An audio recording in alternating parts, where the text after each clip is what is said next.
you do want it to be at least be cash flow positive. And then, hey, I'm going to buy an asset, hold on to it for 5 to 10 years. It's going to appreciate 5%.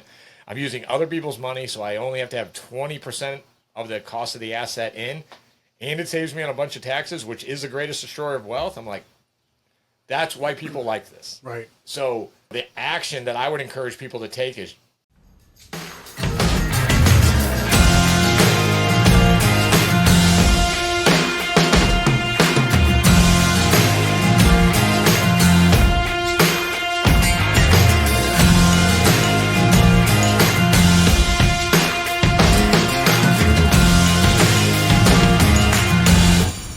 hello, and welcome back to the Main Street Patriot Podcast. This episode today is going to be pretty counterintuitive. I am going to talk about why cash flow, it's what everybody needs least, but all the internet gurus have trained them that that's what they want the most. So I'm Jimmy Vreeland. I'm the Main Street Patriot. I'm the guy out on the street making sure regular productive Americans can still get rental properties before Wall Street eats them all up. And as always, is with me, my producer, Jake. Jake, how you doing today? Real good, Jimmy. Excited to be with you today. Are you excited to talk about where the gurus are leading everybody wrong? Yeah, no, I see it all over the internet. And I was trained that way. I looked at so many deals, and it's like most of them, and the coaches that I had are like, well, that's not going to work. That's not going to work. That's not going to work. And so I'm really excited to hear something sort of contrarian in a sense. So I'm going to start with a story. And right. When people come into our community and people start working with Vreeland Capital for Done For You Real Estate, all of them, they're really highly productive people. And all of them are like, hey, I want cash flow within 3 to 5 years. And I'm like, you can't have that. Like, I was just on the phone with a vascular surgeon, and she was like, I'd like to take a step back from work in 3 to 5 years. And I was just like, I can't help you. Like, I can definitely help you get wealthy. I can help you grow wealth. But for you as a surgeon, and, we work with a bunch of IT sales professionals. We work with business owners. I'm just like, let's do some quick math. Like, how long did it take you to become a surgeon? 7 years. I'm like, what value is surgery to humanity? High or low? Like, very high. High, yeah. And so, let's just take a step back and look on the surface of it. I'm going to sell you a bunch of 3-bedroom, 1-bath, 1,000 square foot houses. And, they're going to be a great wealth producer. It's going to be a great investment. No one dies saying, I wish I would have bought less real estate. But do you really believe that even if I sold you 100 in the next year, it could replace the value you add to society as a surgeon? And she was like, started laughing, and she's like, oh, I get your point. And I was like, look, I would have loved to be an internet guru and be like, hey, buy houses for me, and everything's going to be awesome, and every desire you want, can be fulfilled, which is, I think, do you ever see that on the internet? Yeah, oh yeah, absolutely. You will find the personal fulfillment you always dreamed of through real estate. Nah, I'm not going to do life coaching. I'm just going to teach people about how to get wealthy with real estate, how to use, more importantly, make sure they don't get stuck having a low-paying job in real estate. And then, I think I do help frame kind of maybe mindsets on what actually is a good investment and what isn't, with a somewhat, counterintuitive approach. Because, I've been doing social media, internet sales for 5 years now. And I get the temptation that, hey, I'm going to show you how to get wealthy, which everybody wants. I'm going to show you how to have a great life, which everybody wants. It only took us a $3.99 internet course.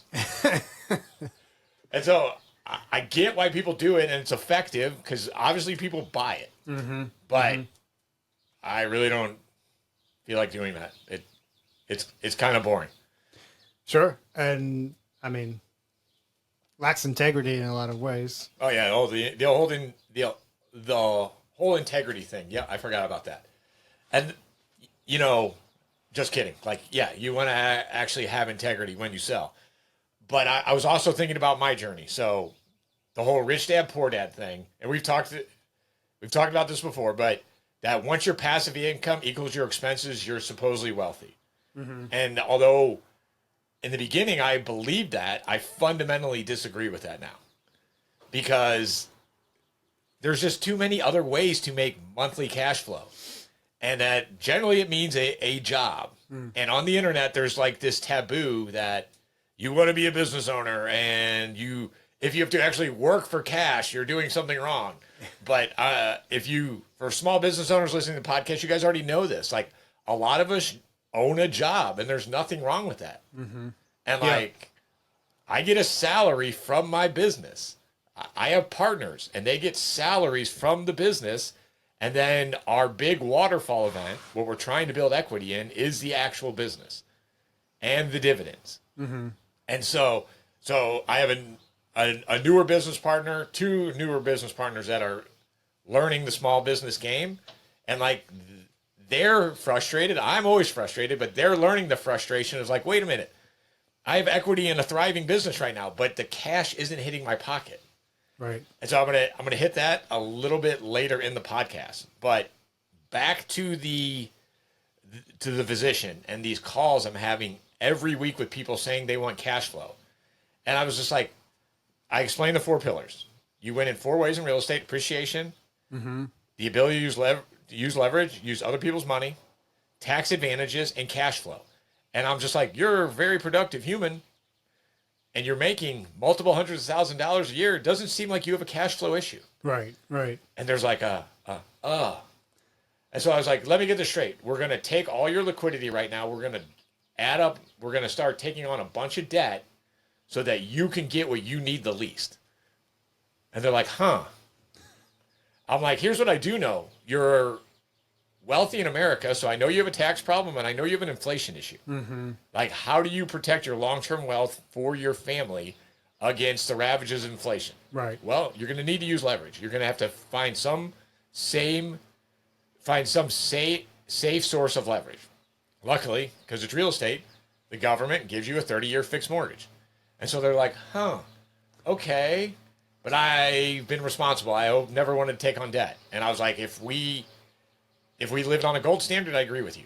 But like right now, money is debt. Subject for another podcast. Sure. But like, and then once they see that, hey, cash flow is what I need least, and that maybe I have this mythical belief that if my cash flow equals my current income, then I could stop working, which, subject to another podcast. Right. Yeah. We all, like, you've noticed me, my behavior. Would you say I'm a hardworking guy? For sure. Like, yeah. I mean, I know you also have time for fun things, pickleball and wakeboarding. Yeah. And being a dad. Yeah, absolutely. And we go on great vacations and all that stuff. But you're always on the move. I always see you working. Like, but I have to work. Yes. And real estate cannot absolve me from that responsibility. Right. Oh, and by the way, no one on earth, wealthy, not wealthy, it's part of the human condition to not want to work. So it's like, oh, you're the person who's felt this, and you're the one person who's going to solve it with real estate and rental property? Like, come on. Just on the surface. Like, yeah. I've never understood why that's not a more criticized idea. Within the world of real estate. You Yeah. mean? Yeah. Yeah, I mean, I've heard you speak, and like, that was one of the things that struck me the most is, like, why are you trying to run away from this? And the fact that you think that you're so unique that, like you're the one person who doesn't want to work? Like, yeah. And like, of the 8 billion human beings, 8 billion don't want to work, and they have to probably go through some series of mental and spiritual disciplines to get themselves in the right mindset to want to work. Right. And so, going back from my earlier investing career, I was working with with a mentor who actually helped me. And I was up to like 100 properties. And I'm like, hey man, I'm not really seeing the cash flow. Like, I still at that point I was having to buy, work as an agent and sell. Okay. I'm like, to pay my monthly bills, I'm like, when is the cash flow going to kick in? And he's like, when they're paid off or when you sell them. And I was like, oh man. and so if I had been my own personal portfolio, like I have 70 rentals, I have multiple $1 million of equity. But if I had been like quit because they weren't cash flowing, I'd be out a few $1 million. Right. And like, So I lay it out for people. I'm like, hey, you might not get these little $300 a month pops, but you're going to build some genuine wealth. Like, do you care? And for the demographic we work with, they don't care. They just need someone to reframe the conversation. Right. Well, it makes a lot of sense. The one rental isn't life changing, even if it like on the range of cash flow, even if it does, it's on the higher end. Let's say it does $300 a month. Yeah, like that's most likely a drop in the bucket of somebody's actual living expenses, raising a family, sending the kids to school, maintaining the home, like and so it's really a wake up call for people to say like, hey. And I know that's been true for me too. When I've looked at deals, like if you don't have the cash like to invest, would really building the rental portfolio doesn't make that much sense. No, and you put yourself in a dangerous position because if you don't really have the cash to have a cash reserve, if something goes wrong, and like let's say you have 5 houses and you don't have a cash reserve and all 5 tenants move out. Like you could be looking at a $25,000 bill. And so now if you can't fix the houses, now you have vacant houses and it doesn't work. So if you don't have a cash machine, you should not be playing this game. If you don't have a cash machine, you should flip or wholesale. If you do have a cash machine, then you should buy rentals. Not everybody should be buying rentals. But then the flip and the wholesaling, this potentially can be that low-paying job in real estate. Right. But that's not a big deal because whatever you're doing right now, you already have a low-paying job. If you don't have a cash machine, we're defining a cash machine as making 150 to 200 grand a year. So the opportunity cost to say, hey, I'm going to quit this 100, less than a 6-figure job, and I'm just going to go into flipping and wholesaling. There's not that big of an opportunity cost. Right. But, I'm going to CG Select next week and going to coach a bunch of flippers and wholesalers. And I'm going to tell them not to buy rentals because they're not extracting a bunch of cash from their business and they need the cash for to buy the next month of marketing. Sure. Right. So for the person that does have the high income, and that was you, my understanding of your career. Like I was in medical sales. High performing, medical sales. You had the cash machine. Right. So for the people that you're talking to, they have the cash machine. They don't need a cash flow. No. Through the real estate. It can't compete. But what it can compete on what kind of portfolio would you need to build in order for it to compete? I don't know. Just like put in this is the passive income paradox. So all my best friends in real estate who have 70 to 200 units, guess what they all still do? Flip, wholesale. They all work. Now they work at their discretion. They work at their choosing. I think they work harder than if they were working for somebody else. But so here's the other thing. The productivity level I had to get, say, 70 rentals, right? I had to develop all these new skill sets. Like I had to negotiate. I had to be able to sell. I had to be able to raise money. And so I to never have to work again, I had to become super productive. So I was on the Kiyosaki map. And it's always better to be walking on the wrong map than not walking at all. Sure. So let's say, your question was, how big of a portfolio so you never have to work again? And so here's the deal. Let's say we say the target's 100 units. To get to 100 units, you're going to have to become so much more productive than you currently are. That once you get to that 100 unit portfolio, your cash flow has increased because you're more productive, right?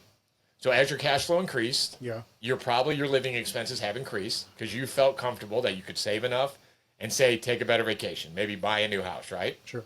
So now your living expenses have increased and you have these new skills and capabilities.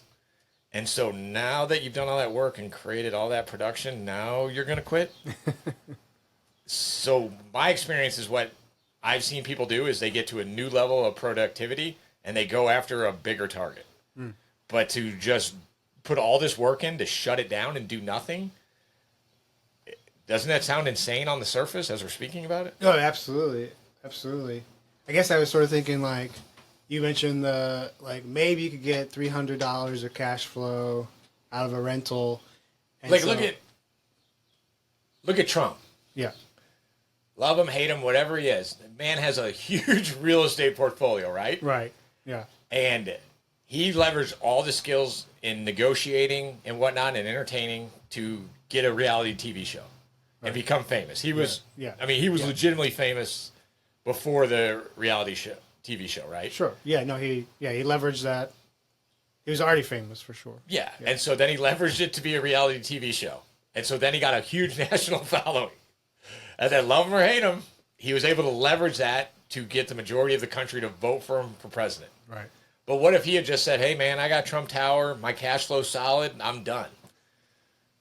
I don't think the personality that can develop that 100-unit portfolio is then an I'm done type of person. Right. So if you're an I'm done type of person and looking for that exit, I don't think real estate is the thing for you. Mm-hmm. I think developing some type of big tech thing with a huge waterfall event is. And then I don't know how someone, does that make sense what I just said?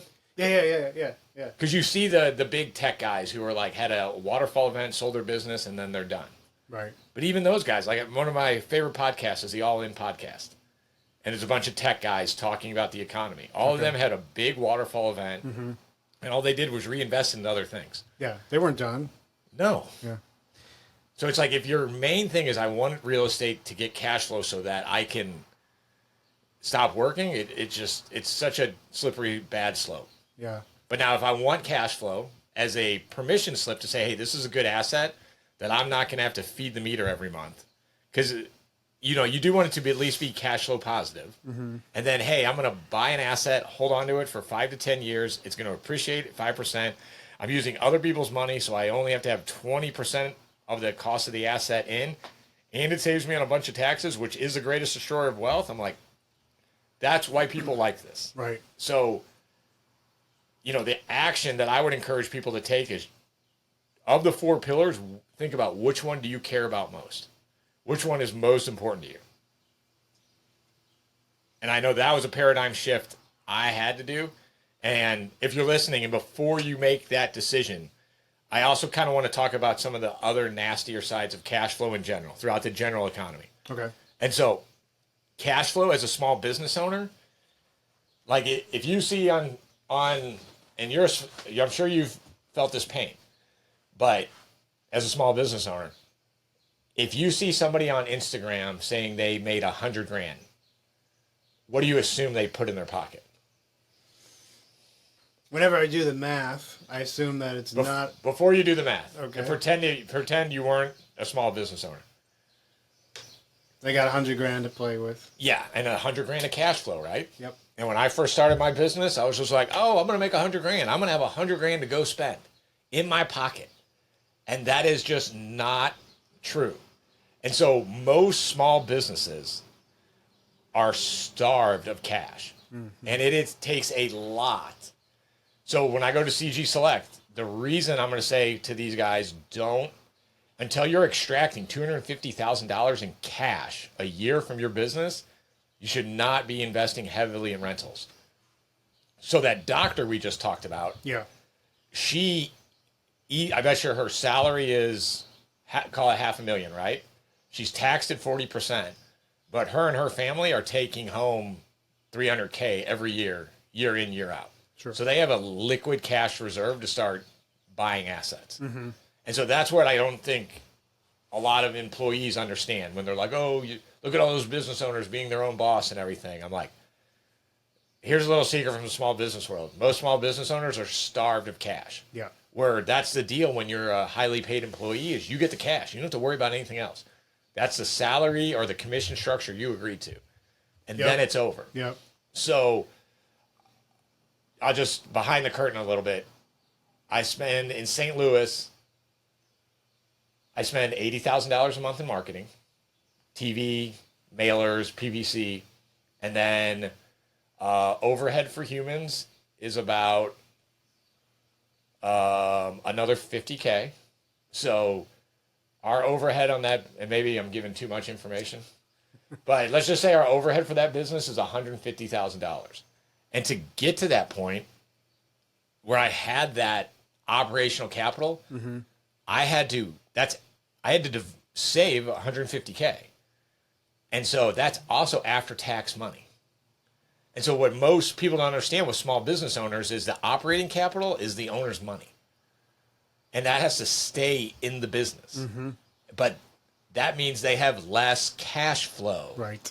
And so for some newbie real estate investor to be complaining that they're not taking free cash flow, I just think, like, dude, you have to understand, you got to step out a second and understand what cash flow really means. And that how cash flow is really hard to develop. Yeah. And then, have you ever had this happen? Like, I'm still dealing with this, still trying to figure out how to make the business cash flow and be able to, pay myself. Not just be profitable, but cash flow. Right. They're separate things. One of the hardest lessons I had to learn as a small business owner was I was paying taxes on money that I didn't put in my pocket, that had to stay in the business as operational cap. And then just a funny story from like my first year of flipping. I would flip a house, make a bunch of profit, and then I would take that profit and I would use it to pay for rehab for the next house. And so my first year of flipping, I had a great year and I'm like, I'm awesome. And then, I'm going to be rich. And I didn't understand that phenomenon. And so then I was also using profits from flip for new payroll. The business was growing for operational capital. So let's say I needed 150K a month just to run the business. Yeah.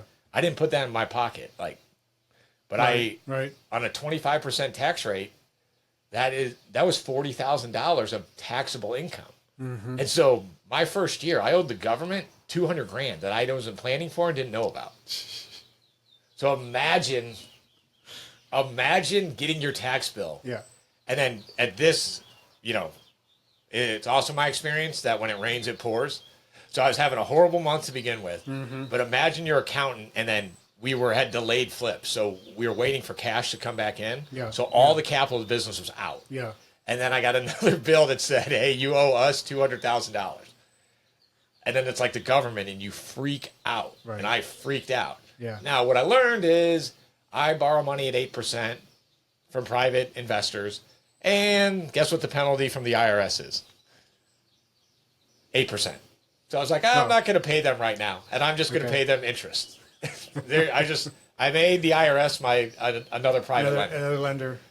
And so over time, I had to pay that down and pay that off. Yeah. But if cash flow, if we're defining cash flow as cash you put in your pocket, I had a $200,000 delay in cash flow that I had to give the government first before I took it. And then if you don't believe me, there's a book called Profit First, where it's a famous book. It generally helps business owners make sure they extract cash from their business and not reinvest it. So I just tell that story to say, hey, if you're new to this game and new to cash flow, like everybody on the internet who says they're a business owner, like they're extracting less cash flow from their business than you are from your current rental.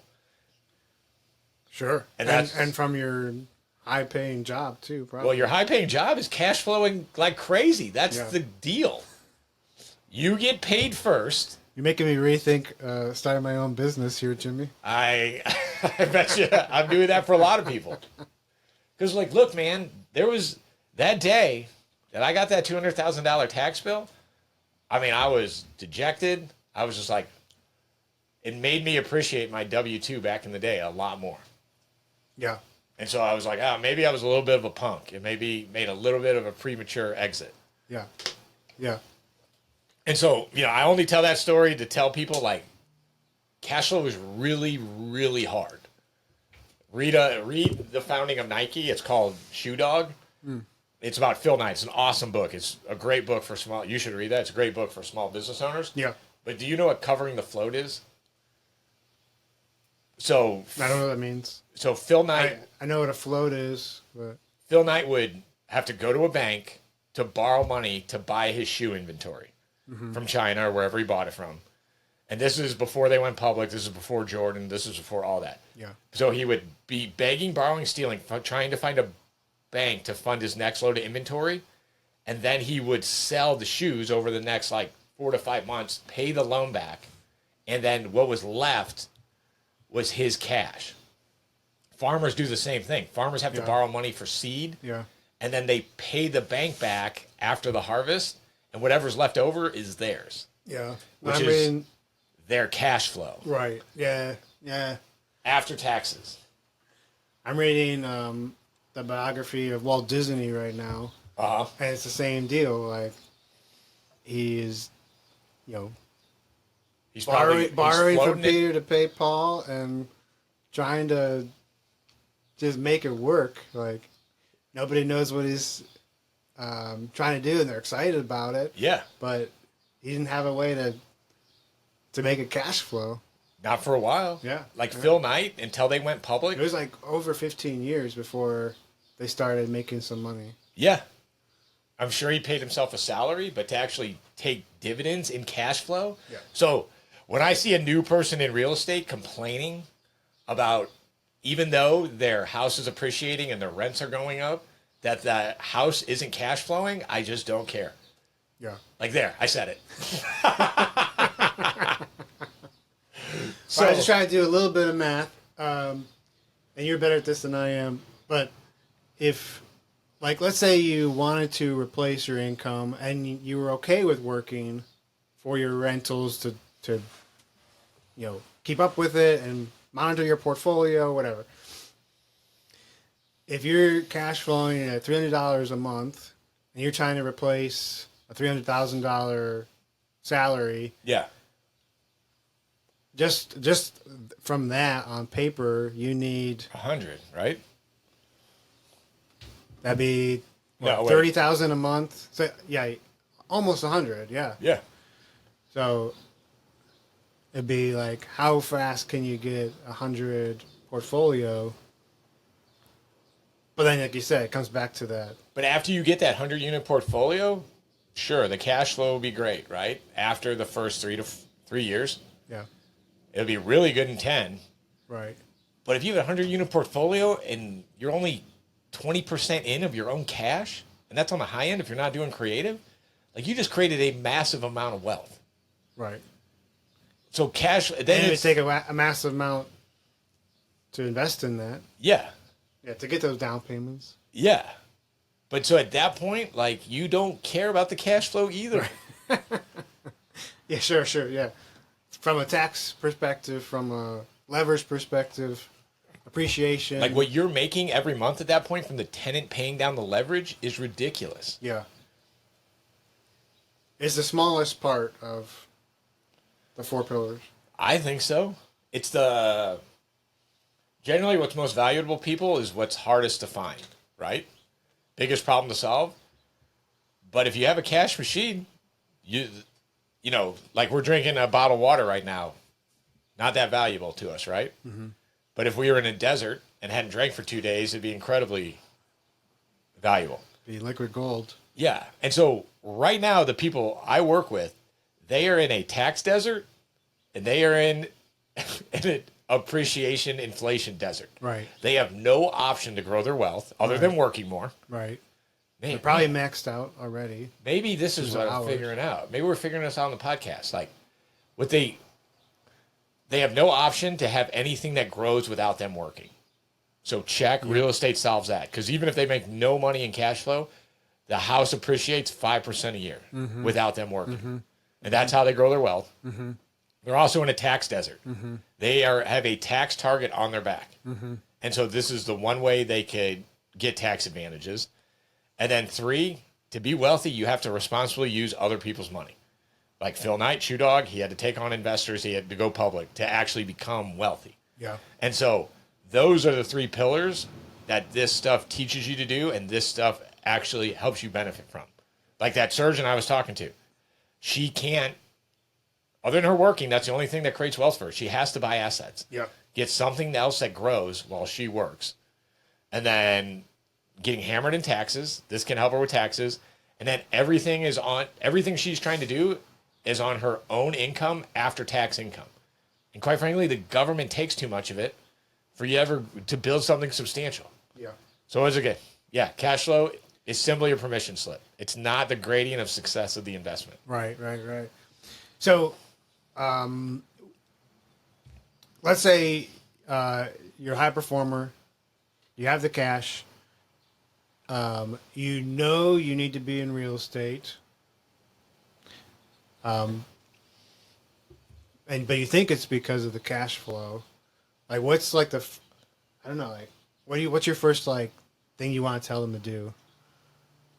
Sit down with a pen and paper and do the math? Like what's more valuable to you? Do you want owning an asset that gives you a 25% return year over year, even though it's illiquid? And what I mean by that, you're 20% into the asset, it appreciates 5% a year. If you only have 20% in, that's a 25% year over year return.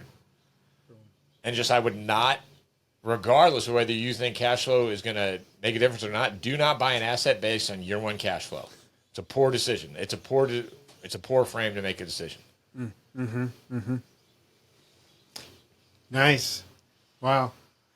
And so this comes back to, like, for these people, they need to work with somebody like you, the done-for-you real estate, who can actually help them to get to real estate in the midst of their busy life, in the midst of working the job that's providing them all this cash flow. Or they, do a scaled-down version what we do, like build their own team. Find a realtor, find a contractor, find a property manager. But don't judge your investment criteria. The success cannot be based off cash flow. It's just I think it's a poor way to analyze things. Yeah. Nice. Reevaluate the... When you say, hey, no deals pencil anymore, reevaluate how you're penciling them. Right. How you're analyzing them. Nice. Yeah. So that's my spiel on cash flow. If you're interested in working with a team who can do all this stuff for you, what's the landing page now? Don't we have a landing page? JimmyVreeland.com/get started in real estate. And so go there. We'll be your team. We'll get you your assets. And then you can stop worrying about cash flow. And then you can stop worrying about other internet gurus leading you wrong, thinking that you could actually quit being productive. So that's what I got for this week, Jake. Nice. Get them out of the tax desert and the inflation desert. Let's do it. Sweet. All right, that's all we got. See you guys. Thanks for your time and attention. Talk to you later.